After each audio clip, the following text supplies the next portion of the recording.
ain't see me, you Stevie. Wondering how I reach more evolutions than Evie and make it look easy. What is up, Earth's mightiest subscribers? It's Blerd without fear. Welcome back to the channel. All right, so today's video, I kind of wanted to take a look at a comic that it just dropped a new #1 called Ain't No Grave #1, written by Scotty Young with art by Jorge Corona and color by Jean-Francois Balou. I said this is an off the beaten path comic because, this isn't one of the, big, Marvel, big two, whatever. This is an Image comic. It wasn't initially on my radar till I ended up kind of stumbling upon it. I actually saw a solicit for it like maybe a month ago, and then I kind of forgotten about it, and then it just popped up in front of me, as new comic book day comics are wont to do. And I read through it, and man, I gotta admit, I was pretty impressed. This is a story that, well, I'm not gonna go too terribly default into spoilers just yet. I will, towards the end of the video. But this is a story about a woman named Revolver Ridge Rider, or Rye, or Rider for short. And she is a woman who is the most notorious gunslinger in the Wild West. And this is not just a normal Wild West. This is a Wild West that would probably be a throwback to some of those old Jonah Hex comics back when there were more like supernatural elements involved, magic and mysticism and things of that nature, more fantasy involved in the Western proceedings, which is actually probably one of my preferred styles of Westerns. If you're gonna give me a Western that's not just a stock standard, garden variety Western, give me something that has that little extra edge to it, that little extra bit of fantasy. And that's what this brings to the table. And in the midst of all this, and this really isn't a secret, but the reason why the story is called Ain't No Grave is because Ryder has gotten some very troubling news. And it's basically that she has tuberculosis. It may not be tuberculosis, but it may as well be tuberculosis. They never really say tuberculosis out loud, but if you've read enough Western stories, or if you just read a story that takes place in the before times, you kind of know when someone starts coughing up blood, they're not long for this earth. And that's basically what we get here. And we know that Rye used to be this outlaw gun woman, and that she was notorious, but she's hung up her guns. She's no longer an outlaw because she found love. And she's about to lose the love of her life as well as her daughter because her illness is threatening to take her away from them. And while she knows that there's no cure for her in what would be modern medicine at the time, she knows that all she's going to be able to do if she takes that medicine is buy time. So she decides that she's not going to just sit idly by while the sickness takes her away from the only two people she's ever cared about. What she's going to do is go out for one last ride. Now, this comic, Scotty is cooking here.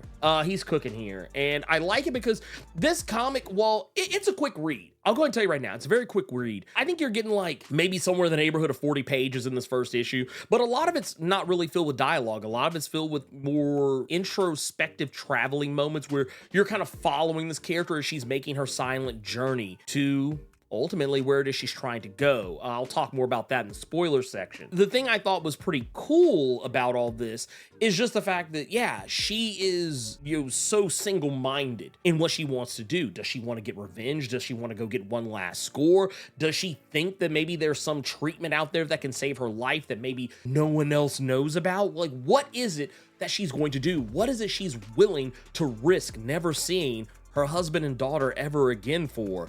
And there's those moments where you could tell, like, she is not backing, like she's not gonna back out of this at all. And seeing her steadfast and her resolve in this is something really cool to see. It's a throwback to those, heroes of yesteryear, those very single-minded heroes that they have one job and they're gonna do that job no matter who is in their way and no matter who they have to leave behind in order to do it. And this story does a really good job of kind of making you at the same time feel for Rye, but also at the same time kind of make you feel like, man, she's kind of a piece of shit for doing this.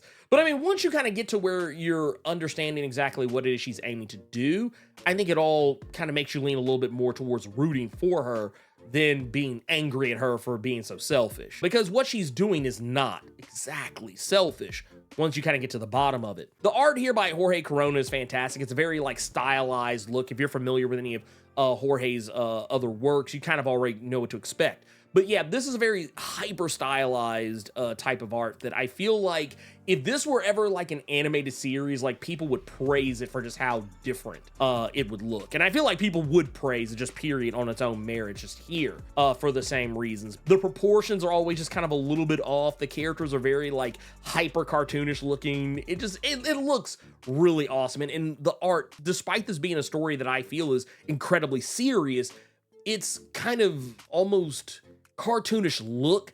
It does kind of take some of the sting out of the seriousness of it, but not enough to make you, I would say, belittle what it's trying to do. And of course, Jean-Francois Beaulieu's color is very good with this and kind of helps sell some of those more fantastical moments. I will say, if this sounds like something that you're interested in, I do highly recommend, go check it out. This book is really off to a good start. So yeah, I highly advise, go do it. But to get into the spoileriness of it, yeah, the reason why, Rai is doing what she's doing is because this is, digging more to the fantasy side of it, but she knows there's only one way to stop, herself from being able to die. And that is to unalive death. That's her mission. She's not going on one last hurrah, not one last bank heist or stagecoach robbery. She's not going to take out some lone gunslinger that got one up on her once upon a time, or one of her old,